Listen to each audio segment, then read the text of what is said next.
de la mà d'un escriptor. Avui presentem el conte de Cristina González i Joan Carles Queralt, Amics ben amics.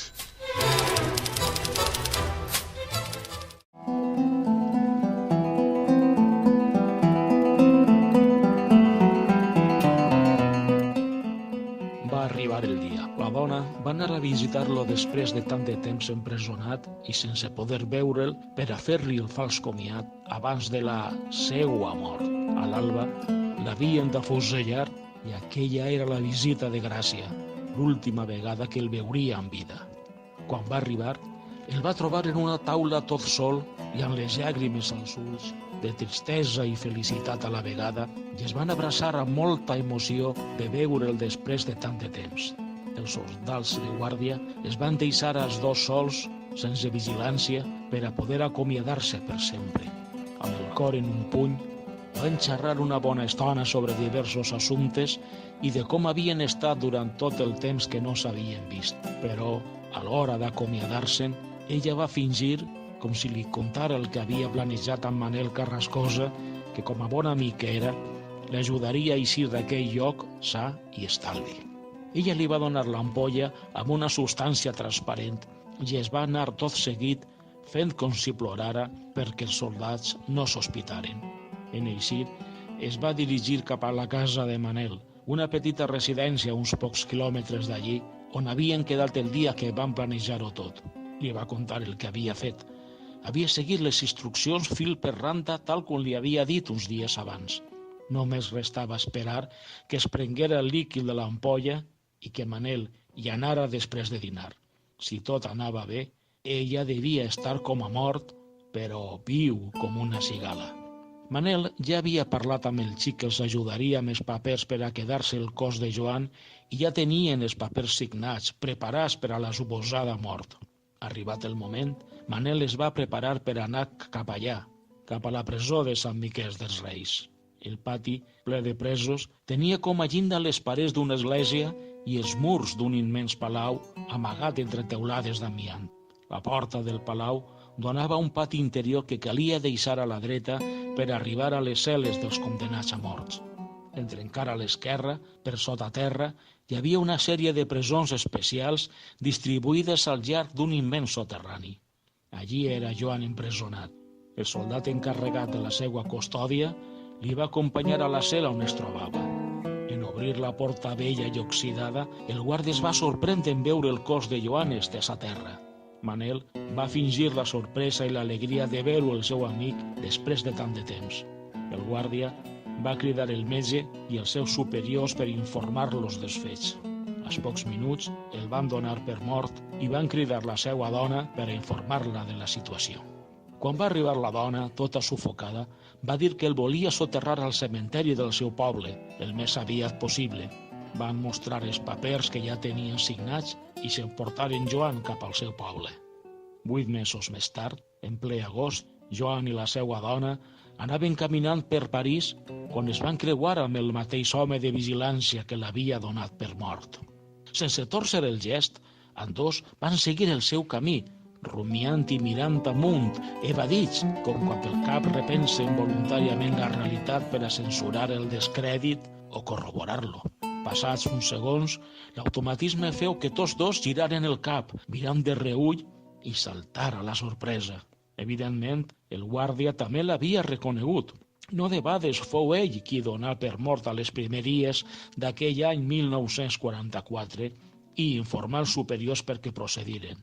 Ràpidament i amb molta astúcia, Joan i Marina, la seva companya, desarmats com anaven, van recórrer els 10 metres que els separaven del cantó i es van clavar per l'oscur forat d'uns milers de túnels que recorrien París per sota, per les catacumbes. El guàrdia, que no els veia però s'ho figurava, va anar de seguida a avisar els oficials de l'exèrcit nazi, aleshores en possessió de l'antiga Lutècia. Aquell lúgubre indret, fred, humit i tenebrós alhora, semblava no suscitar cap tipus de por ni en Joan ni en Marina, els quals el recorregueren amb la clarividència de qui ja coneix el camí.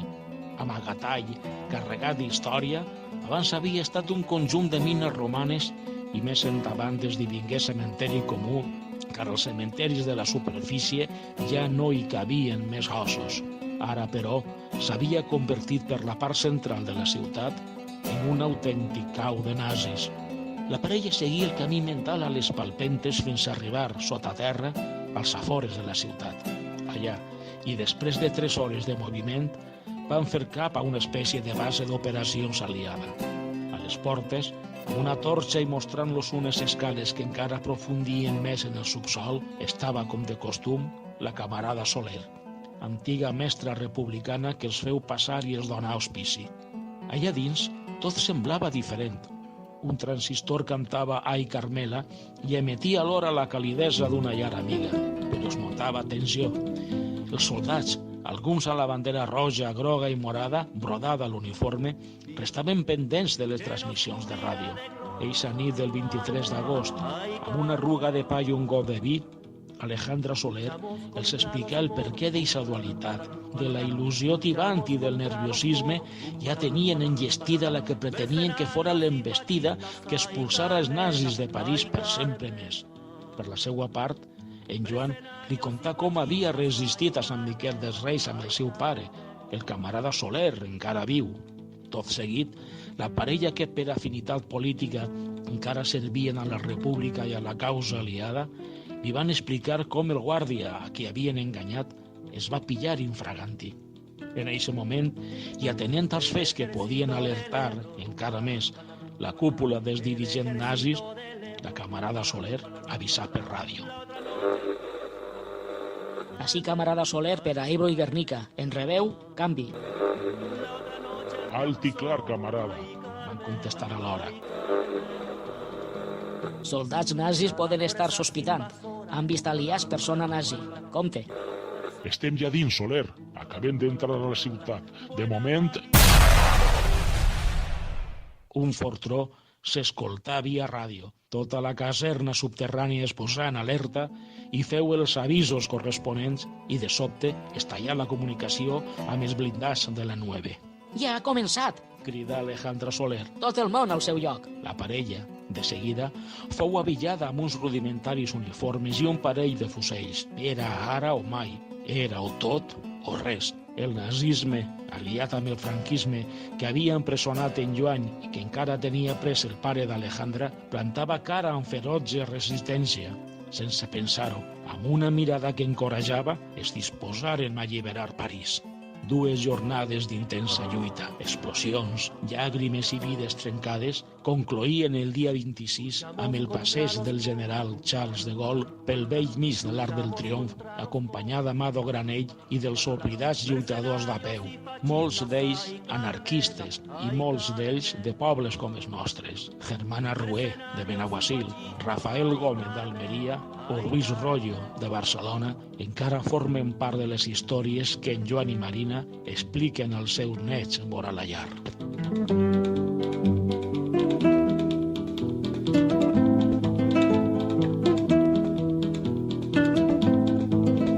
El ejército del Ebro, rumba la rumba la rumba la la. El ejército del Ebro, rumba la rumba la rumba la la. La otra noche el río cruzó, ay Carmen.